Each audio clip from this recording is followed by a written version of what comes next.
জীবনে তো মনের আশা ফুরাইয়া গুনাহ কম করলা না। কত মনে চাইছে গান শুনবা শুনছো, দাড়ি কাটবা কেটেছো, নামাজ ছাড়বা ছেড়ে দিয়েছো, সারা রাত মোবাইল চালাইবা চালাইছো, মা বাধা দিছে মাকে গালি দিয়েছো, বাবা বাধা দিছে বাবাকে গালি দিয়েছো।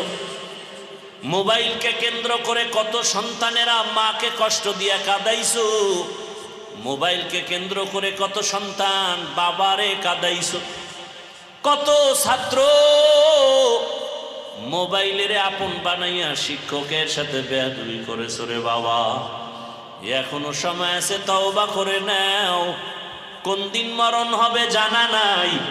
কয়েকদিন আগে ফেনীর পার্শ্বে তোমাদের নোয়াখালী বিদেশ থেকে টাকার বস্তা নিয়া গাড়িতে উঠা ইসা বাড়ি যাওয়ার আগে গাড়ি পানির মধ্যে পড়ে গেছে, বাচ্চাও মরে গেল, বিবিরেও হারাইলো, বান্দা বসে বসে কান্নাই করল। এমন একটা দিন নাই গাড়ির নিচে যুবকের লাশ নাই, এমন একটা দিন নাই পানির মধ্যে লাশ দেখি না, এমন একটা দিন নাই ঘুমের বিছানায় লাশ পাওয়া যায় না। আর যত মরণের খবর শুনি বেশিরভাগ যুবক। কয়দিন আর যৌবনের বাহাদুরি করবারে বাবা। আল্লাহর কাছে তওবা করো। জীবনে তো গুনাহ কম করো নাই, এখনো কি ফিরবা না? আল্লাহর কাছে কি ধরা দিবা না? কবরের বিছানায় কি যাবা না? এখনো কি তওবা করবা না রে যুবক বাবা? নিজের দিকে তাকাইয়া দেখো, এই প্যান্ডেলে এমন একজন আল্লাহর বান্দা বুকে হাত রাখিয়া বলতে পারবে কিনা আমার সন্দেহ। একজন বান্দা বলতে পারবে কিনা যে হাফিজ ভাই আমি চরিত্র ভালো, আমার মোবাইলের কারণে চোখ না পাক, জিহ্বা না পাক, অন্তর না পাক, মোবাইলের কারণে চরিত্র দুর্বল। আরে আমি মাওলানা, হ্যাঁ মাওলানা হতে পারি কিন্তু মানুষ হতে পারি নাই। আমি মসজিদের ইমাম হতে পেরেছি, মানুষ হতে পারি নাই।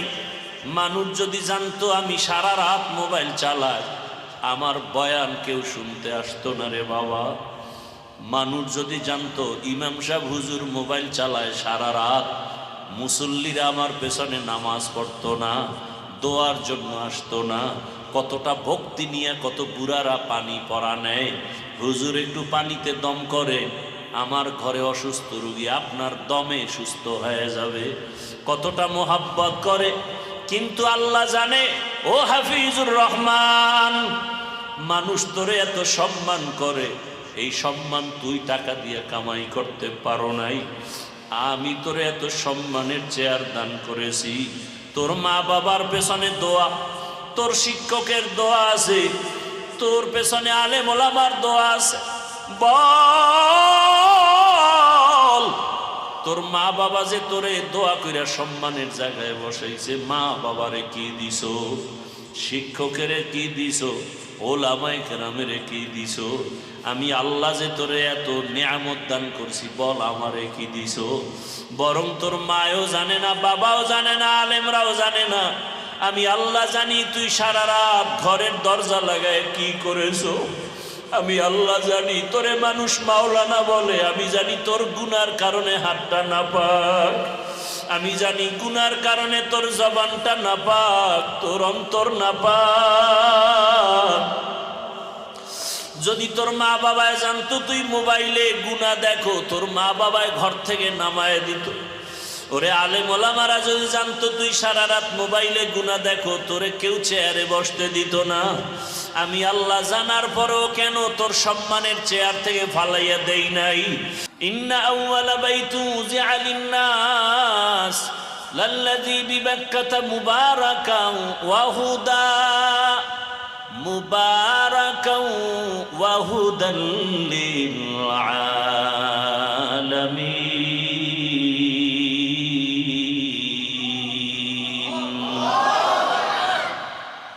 পৃথিবী নামক গ্রহ বানাইয়া প্রথম আল্লাহ একটা ঘর বানাইছেন। জমিনটা বানাবার পরে কিছুই বানান না, আল্লাহ প্রথম একটা ঘর বানাইলেন, ইবাদতের ঘর, হেদায়েতের ঘর, বাইতুল্লাহ। বসবাসের ঘর নাকি ইবাদতের ঘর? বসবাসের ঘর কেন বানান নাই? জমিনের বরযাত্রী মানুষ, আর এই মানুষ আল্লাহ জমিনে পাঠাবেন ইবাদতের জন্য, আর সে ইবাদতের ঘর আল্লাহ আগে বানায় দিলেন আর বললেন দুনিয়া বসবাসের জায়গা না, দুনিয়ায় করবা ইবাদত, বসবাসের জন্য বানায় রাখছি জান্নাত। দুনিয়াতে ইবাদত করো, জান্নাতে বসবাস করবা। কত কি ঘুমাবো না, খানা খাবো না? কয় ইবাদত করবি, ইবাদতের মধ্যে খানা থাকলে খাবি, ইবাদতের মধ্যে ঘুম থাকলে ঘুমাও। এবার কয় ইবাদতের মধ্যে ঘুম আসেনি? কয় রহমতের নবী ইবাদতের ধারক বাহক, তিনি ঘুমাইছেননি? কয় হ্যাঁ, তো ঘুমাও। ইবাদত রহমতের নবী বলেন কেউ যদি এশার নামাজ পড়ে ঘুমাও, ঘুম থেকে উঠে যদি আবার ফজরের নামাজ আদায় করো, ঘুমাইয়া যেই সময়টা পার করেছো ওই সময়টাও নেকের পাল্লায় ওজন হয়ে যাবে। আতিনা ফি দারে দুনিয়া না হাসান, আতিনা ফি দারে উকবা না হাসান, ইয়া গিয়াসাল মুস্তাগীসিন ইহদিনা লিফতিখারা বিল উলুমে ওয়াল গিনা। হর ঘড়ি দে नेको तू तैयार है, जो न मांगे उससे तू बेजार है। ইবাদতের মধ্যে বাজার করাও আছে, রসুল বাজারে গেছেন, বিয়া শাদিও আছে, খানা খাওয়াও, ঘুমও, বাথরুম করাও, সব আছে, তবে মনের মতো না। পয়গম্বর আদমরে জান্নাতে থাকতে দিয়ে আল্লাহ বললেন উসকুন আনতা ওয়া যাওজুকাল জান্নাহ, তুমি আর তোমার স্ত্রী হাওয়াকে নিয়ে জান্নাতে থাকো। ওয়া কুলা মিনহা রাগাদান হাইসু শি'তুমা, মনে যা চায় খাও, ঘোরাফেরা করো, আনন্দ করো, তবে সাবধান, লা তাকরাবা হাযিহি শাজারা, ওই একটা গাছে দেখায় দিলাম ওখানের কাছেও যাইবা না। পুরা জান্নাতে ঘুরো, আনন্দ করো, ফুর্তি করো, খাও, ঘুমাও, মনে যা চায় তাই করো, নির্দিষ্ট গাছের কিনারায় যাবা না। নিষেধ কেন? ওই গাছটা কাটাওয়ালা কয় না। সমস্ত মুফাসসিরিনে কেরাম বলেন গাছটা বড় দামি, ফলটাও বড় দামি, ভিটামিন যুক্ত ফলের গাছ, খাইলে লাভ আছে। আল্লাহ নিষেধ করলেন কেন? আল্লাহ এক নবীর উপর একটা বিধান দিয়া কিয়ামত পর্যন্ত চালু করায় দিলেন। মূলত ওই গাছের ফল খাওয়া নিষেধ করি নাই, আমার বিধান চালু করেছি। তোমার মনেও চায় খাইতে, খানাও রেডি, তবে তোমার এখান থেকে বিধান শিখে নাও। আল্লাহ রাজি থাকলে খাবি, রাজি না থাকলে খেতে পারবি না। ভাত খাই হালাল, কিন্তু আমি রোজাদার, সামনে ইফতারিও রেডি, পিওর খানা, আধা ঘন্টা এখনো বাকি, পেটের মধ্যেও ক্ষুধা, খানাও সামনে হালাল, খাওয়া যাবে? খানার ভিতরে বিষ, খাওয়া যাবে না কেন? আল্লাহর বিধান, পেটেও ক্ষুধা, খানাও রেডি, খানাও পিওর, আল্লাহর বিধানে এখন নিষেধ, খাওয়া যাবে না। এই রমাজানের এই সবক 11 মাস আদায় করবি। রমাজানে যেমন ক্ষুধা লাগছে, খানাও রেডি, খাও নাই কেন? আল্লাহর বিধানে নাই। 11 মাস খানাও থাকবে, ক্ষুধাও থাকবে, খাওয়ার আগে চিন্তা করবা আল্লাহর বিধানে হালাল নাকি হারাম। হালাল হলে খাও, হারাম হলে খাইও না। বিষ হইয়া তোমার পেট নষ্ট করে ফেলবে। যেটি মদ পান করে, উল্টা পাল্টা চলে, এরা অধিকাংশ পেট নষ্ট, লিভার নষ্ট, হার্ট দুর্বল, ক্যান্সারে মরে।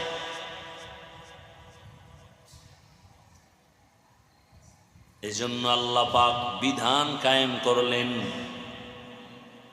রহমতের নবীর মধ্যে উত্তম আদর্শ পাঠাইলেন আল্লাহ পবিত্র জায়গা মক্কা। যেই ঘর এত দামি, একবার যদি তাকায় দোয়া করা মাত্র সাথে সাথে কবুল। এমন একটা জায়গা বাইতুল্লাহ, যেই এরিয়ার মধ্যে কেউ ঢুকিয়া যদি একবার বলে আল্লাহ, 1,00,000 বার আল্লাহ বলার সওয়াব পেয়ে যাবে। বাইতুল্লাহর এরিয়া হাজিদের তাওয়াফের শুধু এতটুকু না, জেদ্দা এয়ারপোর্ট থেকে মক্কায় রওনা হয়ে গেলে যাত্রীরা, হাজিরা রাস্তার মাঝে দেখে থাকবেন একটা বড় রেহালের মতো টানানো আছে। রেহাল এ হলো বাইতুল্লাহর সীমানা। ওখানেই রেহালের ভিতরে ঢুইকেই যদি কয় আল্লাহ, 1,00,000 বার আল্লাহ বলার সওয়াব। এত দামি ঘর। ওয়াত্তিনি ওয়াজ্জাইতুনি ওয়া তুরি সিনিন ওয়া হাযাল বালাদিল আমিন। নিরাপদ শহর মক্কা নগরীর কসম করেছেন আমার আল্লাহ। এত দামি জায়গার মানুষগুলো চরিত্রহীন, লম্পট কেন? মসজিদের দূরের মানুষগুলো আকাম টাকাম বেশি করবে, কিন্তু পাশের ঘরওয়ালারা কি ওদের মতো করবে? বলেন না কেন? কাদের মতো করবে? একটু কমায় করবে। কেন? মসজিদ, ঠিক না?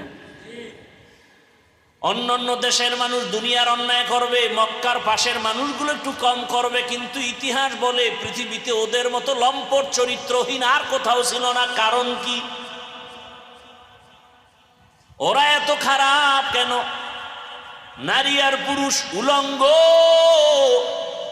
একত্রিত হইয়া, নারী আর পুরুষ উলঙ্গ হালাতে বাইতুল্লাহর দেওয়ালটারে প্রদক্ষিণ করে, তাওয়াফ করে।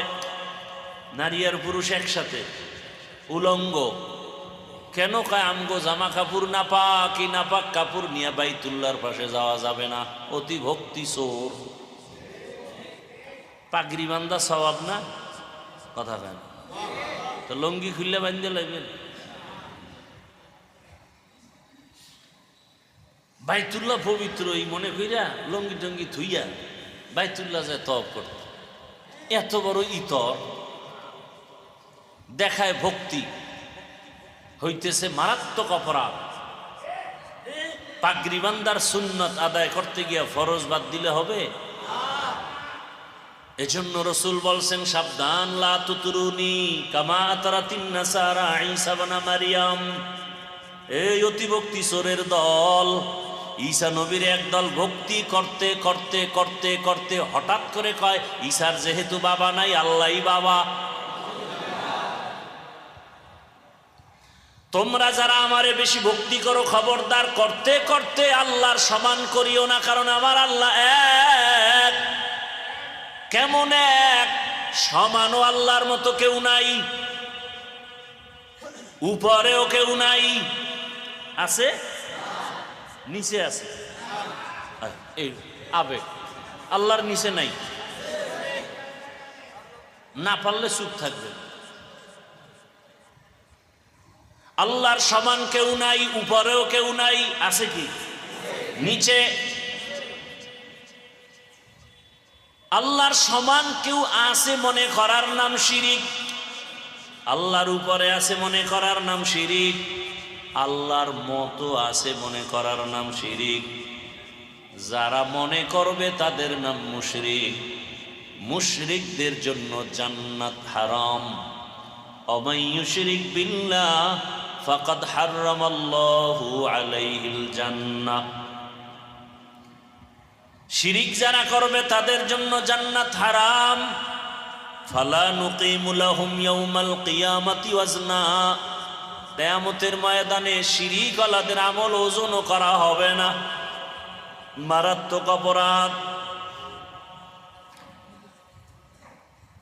নবী বলেন আমার সম্মান দিতে গিয়া ভক্তি করে আল্লাহর সাথে বেশি তুলনা দিও না, কারণ আমার আল্লাহর সাথে কোনো তুলনা নাই।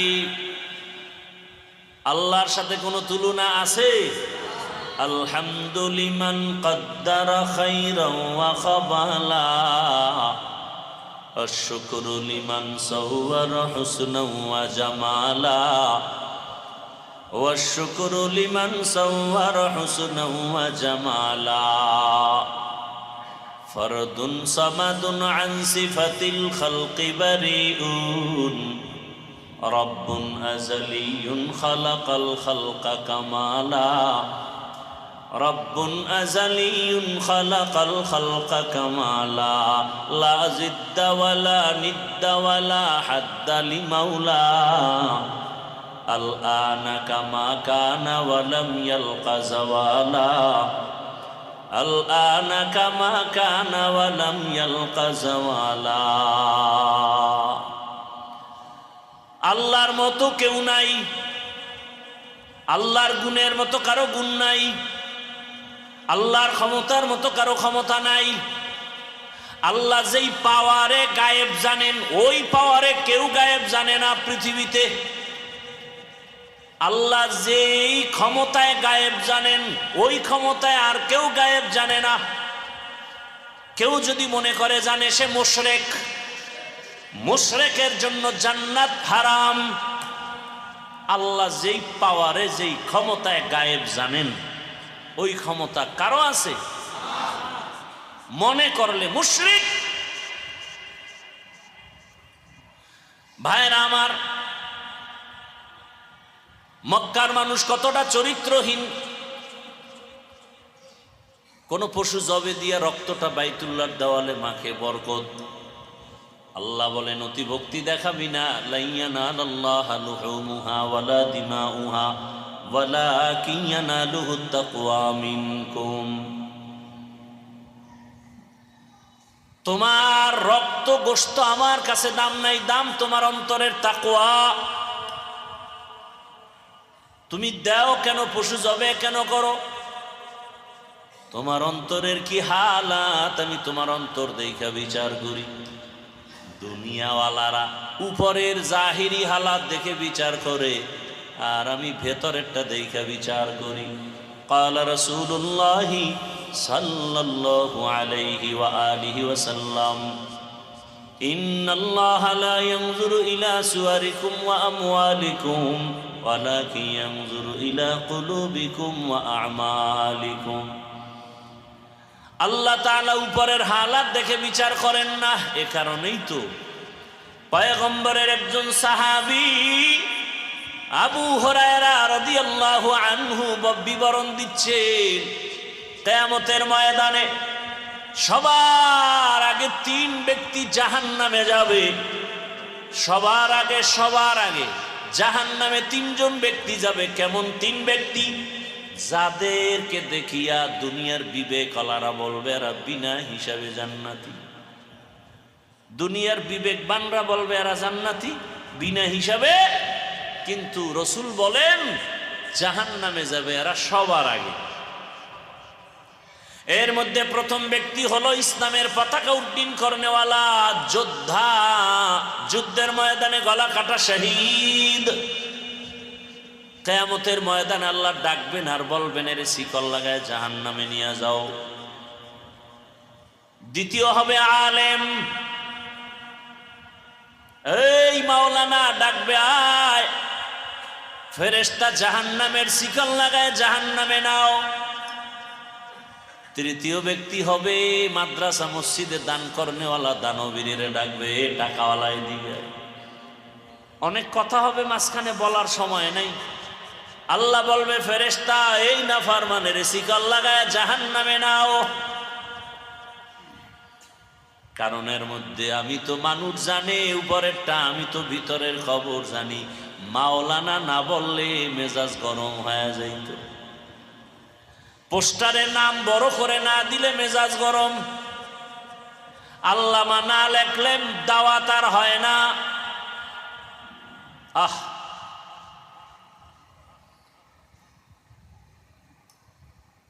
এজন্যই তো আল্লাহ বলেন ইন্না আকরামাকুম ইনদাল্লাহি আতকাকুম, আমার কাছে দামি তারা যারা তাকওয়াওয়ালা। হর কে দারত খৌফে হকদার দিল মদরম জান্নাতুল মাওয়া দেহদ ওরা মাকাম।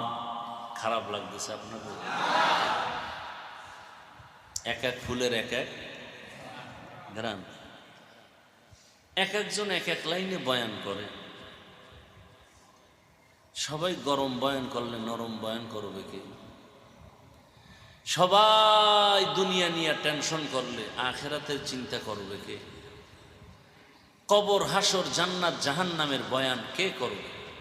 একজন বক্তা সাহেব টেলিফোন করে বলতেছে, হাফিজ সাহেব, অনেক আগের কথা, হাফিজুর রহমান সাহেবরে তোমরা হাদিয়াটা দিয়ে কেমন দাও? বলে না বলে না, বলে হ্যাঁ অনেক। কথা হল তার ডবল আমারে দিও। জিজ্ঞাসা করলো কেন হুজুর? ওনার থেকে আমি বড় আলেম, আমার ডিগ্রি অনেক বেশি। 2 নম্বরে ওনার ওয়াজ শুনে গ্রামের মূর্খ মানুষ, আমার ওয়াজ শুনে সব আলেম ওলামা শহরে। তখন আমার মনে পড়লো মক্কার পাশের মাথাওয়ালারা কইতো যে মুহাম্মদের কাছে যাইতে মনে চায়, কিন্তু জামু কেমনে? ওর আশেপাশে সব মূর্খরা বয়ে থাকে।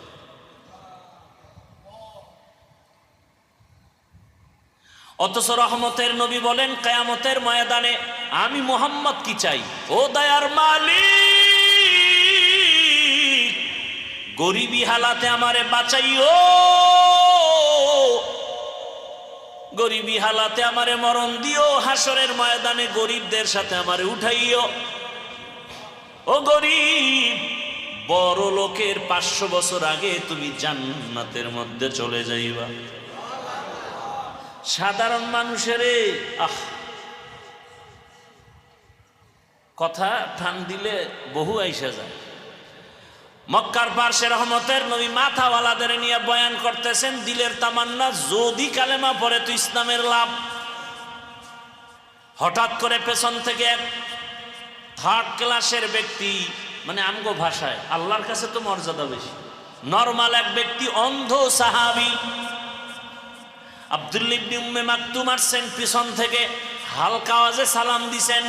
নবী তো ব্যস্ত, তাকায়া হালকা জবাব দিয়ে আবার এদিকে ফিরছেন। আব্দুল্লাহ ইবনে উম্মে মাকতুমে কোনায় গিয়া চুপচাপ বয়া রইছে। নবীর ডিস্টার্ব হবে, বেয়াদবি হবে, চুপ। আল্লাহর কাছে ভালো লাগে না। আল্লাহ কয় জিবরাইল যাও, আমার কাছে মাথাওয়ালার মূল্য নাই, কাবেলিয়াতের দাম নাই, কবুলিয়াতের আমার কাছে বড় দাম। আল্লাহ কয় জিবরাইল যাও, রসুলের আমার বাণী শোনায় দাও। আবাসা ওয়া তাওয়াল্লা আন জাআহুল আ'মা, ওই মাথাওয়ালার দাম নাই। নবীরে তাড়াতাড়ি বলো ওই অন্ধের দিকে ফিরা তাকাইতে, নজর দিতে। জিবরাইল আসার পরে রহমতের নবী সব বাদ দিয়ে ওদিকে ফিরলেন। এবার অন্তরে এত মহাব্বতের নজরে নবী তাকাইছেন, যতদিন বেঁচে ছিল রসুল নিজের চাদর বিছায়া তাকে বসাইতেন। এটা কাবেলিয়াতের বাহাদুরি না, কবুলিয়াতের বাহাদুরি। মকবুল হে সাজ হে কাবিল তু বহুত হে, মকবুল হে সাজ হে কাবিল তু বহুত হে, आए ना के मानिंदे तू नहीं दिल तू बहुत है, आए ना के मानिंदे तू नहीं दिल तू बहुत है। এজন্য গত জুমায় বলছিলাম সব মাথাওয়ালারা বইছে তো বড় বড় ঢাকার শহরে। কইছিলাম শিক্ষাগত যোগ্যতার কোনো দাম নাই, অভিজ্ঞতার দাম বেশি। ড্রাইভারি করে অভিজ্ঞতা আছে, কিন্তু লেখাপড়ার সার্টিফিকেট নাই, যোগ্যতা নাই, কলম ভাঙ্গে দস্তখত দিতে পারে না। কিন্তু গাড়ির মালিক তো জগৎ বিখ্যাত ডক্টরেট ডিগ্রিওয়ালা, যোগ্যতার অভাব নাই, ইঞ্জিনিয়ার, ডক্টর, প্রফেসর, আরো কত কিছু।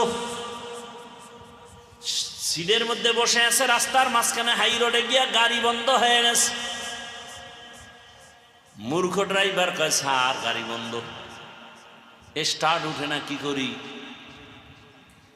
যোগ্য ব্যক্তি বলতেছে আরে কি করা যায়, চেষ্টা করো। না স্যার আপনি না ইঞ্জিনিয়ার, হ্যাঁ হ্যাঁ, তাড়াতাড়ি ইঞ্জিনটা একটু দেখেন। না না এই বিষয়ে আমি অভিজ্ঞতা নেই।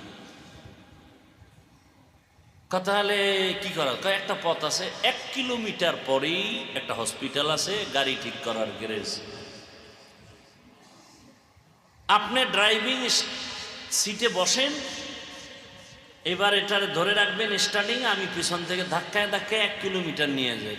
সম্ভব না, শেষে রাস্তা তুই আর নিচে পড়বো, নাইলে ওদিক দিয়ে গাড়ি এলে আগে আমি মরবো, তুই তো দৌড় দিবি, দরকার নাই, তুই সামনে এব, মরলে তুই আগে মর, তোর মাইয়ে হলো আমি দেখ, আমি ঠেলি।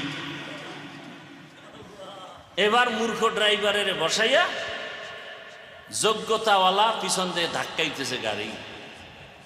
এই যোগ্যতা দিয়ে কি হইল? এর সে তো এই ড্রাইভারের দাম অনেক বেশি। কয় স্যার হসপিটালে যে ডাক্তাররা বইয়ে ইঞ্জিনটা দেখবে, ওরা আমার চেয়েও কাঠমূর্খ, কিন্তু অভিজ্ঞতায় আপনার থেকে অনেক উপরে। কোন যোগ্যতার দাম নাই, অভিজ্ঞতার অনেক দাম। এই জন্য চাকরিতে নিলে লেখে আপনি এই পাশ সেই পাশ, এর লগে আগে কি লাগবে? অভিজ্ঞতা লাগবে। কাবিলিয়াতের দাম নাই, কবুলিয়াতের দাম। আরে সার্টিফিকেট নিয়ে ঘুরতেছে, চাকরি নাই, সুদের টাকা দেয়, ঘুষ দিবে, হয় না। কিন্তু যারা দস্তখত দিতে পারে না, তারাও খাইয়া লইয়া কোন রকম চলতেছে, কোনো টেনশন নাই। কবুলিয়ত বড় দামি এক সম্পদ। কাবিলিয়াতের দাম নাই, কবুলিয়তের দাম। আর কাবিলিয়ত, কবুলিয়ত, কাবিলিয়ত লাগে দুনিয়ার জন্য, কবুলিয়ত লাগে আল্লাহর জন্য। দুনিয়াওয়ালারা যোগ্যতা যাচাই করে চেয়ার দেয়, আর আমার রব চেয়ারে বসাইয়া যোগ্যতা দেয়। এই ব্যবধান। কাবিলিয়ত দাদিউরা শর্ত নিজ বলকে শর্ত কাবিলিয়ত দাদিউস। কি কথা বলতেছিলাম মনে আছে তো? মক্কার মানুষ কেন এত খারাপ, আর সেই পরিবেশে আসছে রহমতের নবী। আপনাদের এই এলাকায় যদি কোনো কয়েকজন যুবক আইসা আপনাদের আলেমদের ইমাম সাহেবরে বলে, হুজুর আমগো এলাকার এই অমুক জায়গায় 1 কিলোমিটারের মাঝখানে মদের আড্ডা চলে, জুয়ার আড্ডা চলে, বন্ধ করতে হবে। হুজুরে কি বলবে? যে এই বড় হুজুরে কইবে তোরা বা আমি একা যাই সাইজ করি, বলবে? যদিও বলে সব যুবকরা না না না না না না পরিবেশ নাই, আমনে যায়েন না, আমরা যারা মোটামুটি হালকা ইমানওয়ালা আমরা আগে যাই, যদি পরিবেশ বুঝি আপনারে নেওয়ার মতো তখন আপনি যাবেন। দুনিয়ার শ্রেষ্ঠ নিকৃষ্ট খারাপ মানুষের পরিবেশে শ্রেষ্ঠ রহমতের নবী, পবিত্র নবীরে আল্লাহ পাঠালেন কেন? কেন বুঝেননি? কেন? এত বড় দামি ঘর, এর পার্শ্বের মানুষগুলো খারাপ কেন? এত বড় চরিত্রহীনের মজলিসে পবিত্র রহমতের নবী আসলেন কেন?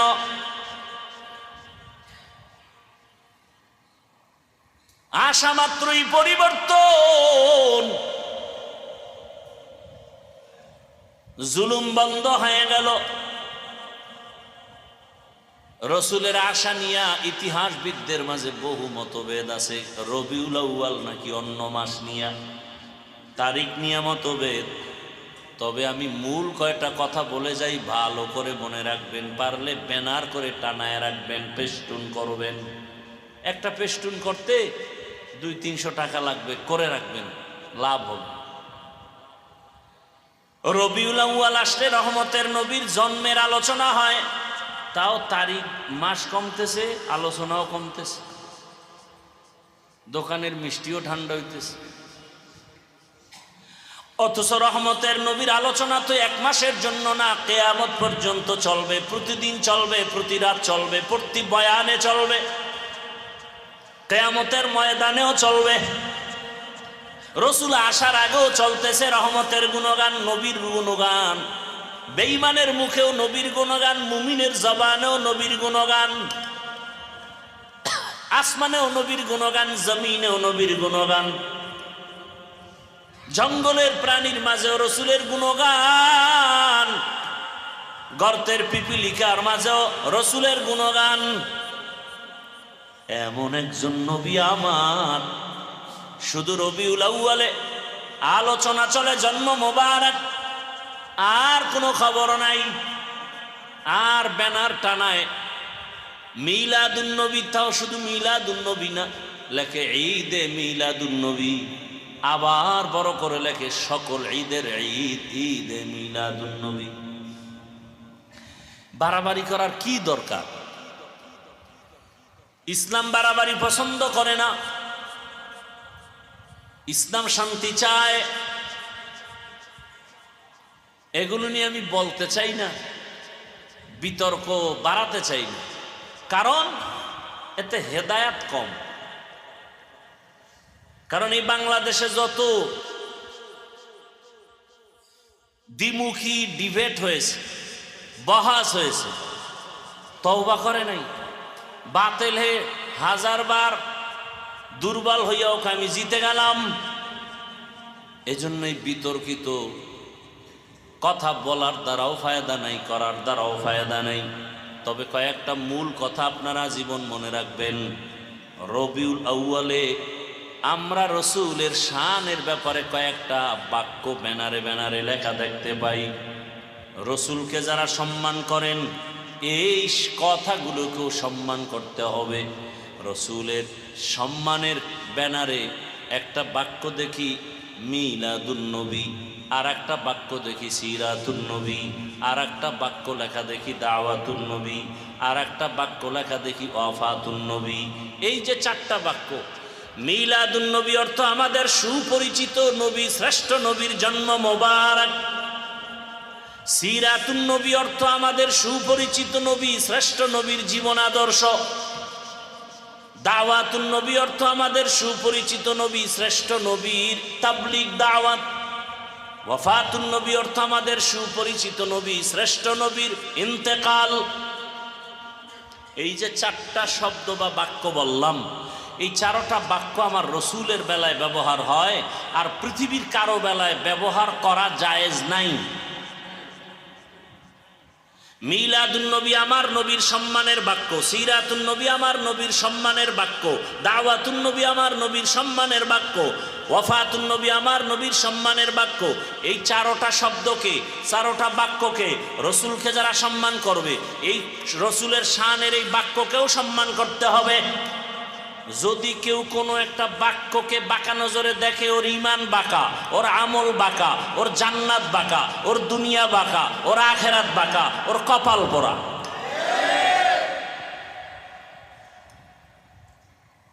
ভক্ত হও, অন্ধ হইও না, এটা ইসলামে নিষেধ। ভক্ত হও, অন্ধ ভক্ত হইও না। আমি আমার পীরের ভক্ত কতক্ষণ, পীর আমার রসুলের আদর্শ মতো চলবে যতক্ষণ। আমি আমার ওস্তাদের ভক্ত কতক্ষণ, আমার ওস্তাদ আমার রসুলের আদর্শ মতো চলবে যতক্ষণ। আমি আমার ইমামের ভক্ত থাকবো কতক্ষণ, আমার ইমাম আমার রসুলের আদর্শ মেনে চলবে যতক্ষণ। সহজ কথা। এবার আসেন, রবিউল আউয়ালে শুধু মিলাদের আলোচনা হয় কেন? রবিউল আউয়ালে তো আরো বড় বরকত আমরা পেয়েছি, এই আলোচনা নাই কেন? কয় জানি না, সংক্ষেপে বলে গেলাম। রবিউল আউয়ালে গোটা জাতি চারটা নিয়ামত পেয়েছে। কয়টা? এক নম্বরে বেলাদাতুন নবী, দুই হাদিয়া রবিউল আউয়ালে রিসালাতুন নবী, রবিউল আউয়ালের তিন নম্বর হাদিয়া হিজরাতুন নবী, রবিউল আউয়ালের চার নম্বর হাদিয়া ওয়াফাতুন নবী। কয়টা হইল? চারটা হাদিয়া রবিউল আউয়ালে, বেলাদাতুন নবী, রিসালাতুন নবী, হিজরাতুন নবী, ওয়াফাতুন নবী। এই চারটা থেকে আবার চারটা আমরা হাদিয়া পেয়েছি, আরো চারটা।